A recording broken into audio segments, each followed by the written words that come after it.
तो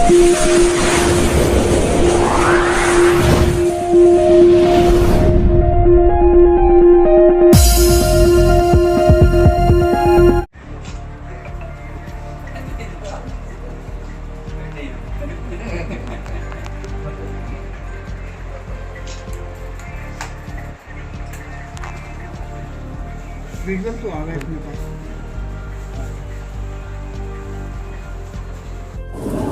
वाहिगुरु जी क्या आशीर्वाद देना चाहेंगे झांसी की समस्त जनता को और आज जितने भी सब चिंतक आए? ये सिद्धेश्वर पीठ है, द्वितीय पीताम्बरा पीठाधीश स्वामी जी महाराज का स्थान है। उसी गुरु परंपरा का स्थान है। हजारों लोग यहाँ से जुड़े हैं, बहुत सी दीक्षा लिए हुए शिष्य हैं। हमारे यहाँ सामान्य दीक्षा और विशेष दीक्षा दी जाती है।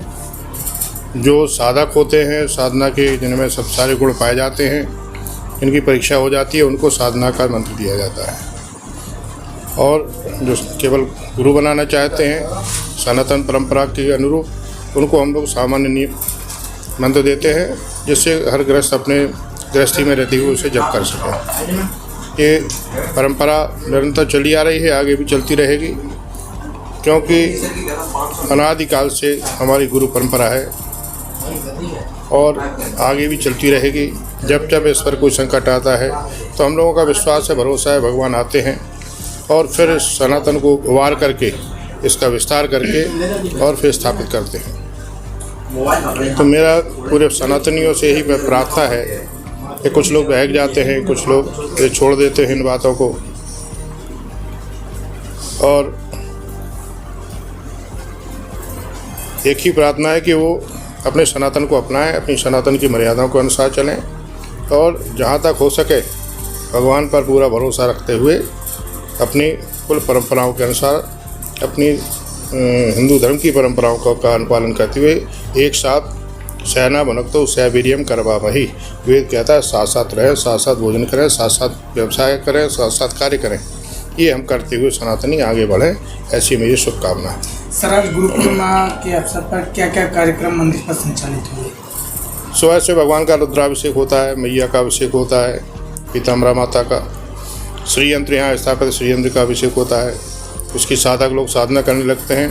बकाया शिष्य आते हैं, अपने जो आसीन गुरु रहते हैं, जैसे सिद्धेश्वर पीताम्बरा पीठ पर स्वामी जी महाराज हैं, उनके चरणों की पूजा होती है।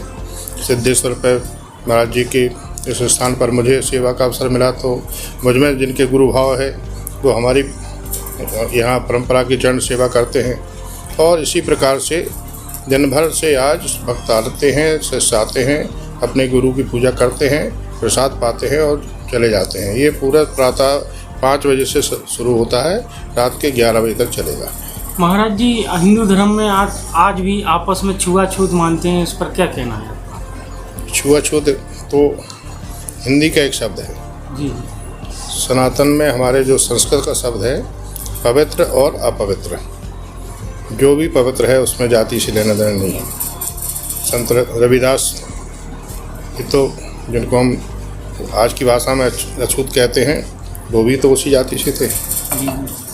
छत्राणी थी, महान भक्त थी मीराबाई, उनकी शिष्या बनी, कौन कहता है। वाल्मीकि भी तो वाल्मीकि समाज से थे, राम के पत्रों का लालन पालन किया, उस वंश उन्हीं की कृपा से चला। ये जो भ्रांतियाँ हैं या जो व्यवस्था में दोष आया वो अपवित्रता के कारण आया। लोग मांसाहार करने लगे, लोग बिना नहाए, बिना कोई पूजा किए, बिना कोई संस्कार लिए, मतलब मनमाने ढंग से जीने का प्रयास करने लगे, तो उन्हें हम लोगों ने अपवित्र मान लिया। और जो सनातन की परंपरा पर चलते रहे, उन लोगों ने अपने आप को पवित्र माना, इसलिए ये दूरी बढ़ती है। यदि सारे लोग पहले पवित्र थे, आगे भी बने रहते, तो ये जो भेद आया है ये आते ही नहीं। तो महाराज जी, आज भी जो सनातन की परंपरा को मानते हैं, लेकिन फिर उनसे भी छुआछूत माना नहीं, नहीं, कभी नहीं माना जाता। मैं आपसे पूछता हूँ, कितने विवाह होते हैं, लाखों की संख्या प्रतिवर्ष, किसी ने पूछा बेटर कौन है, किस जाति का है? फिर कैसे कह सकते हैं कि अब छुआछूत है अब समाज में? बेटर किसी भी जाति का है, वाल्मीकि से है, किसी से भी है। हमने आज तक बेटर की जाति नहीं पूछी। यदि छुआछूत होती नहीं, मैं जाति लोगों की पूछी। बात कर रहा हूँ, नहीं उनको क्या संदेश? उन लोगों ने भी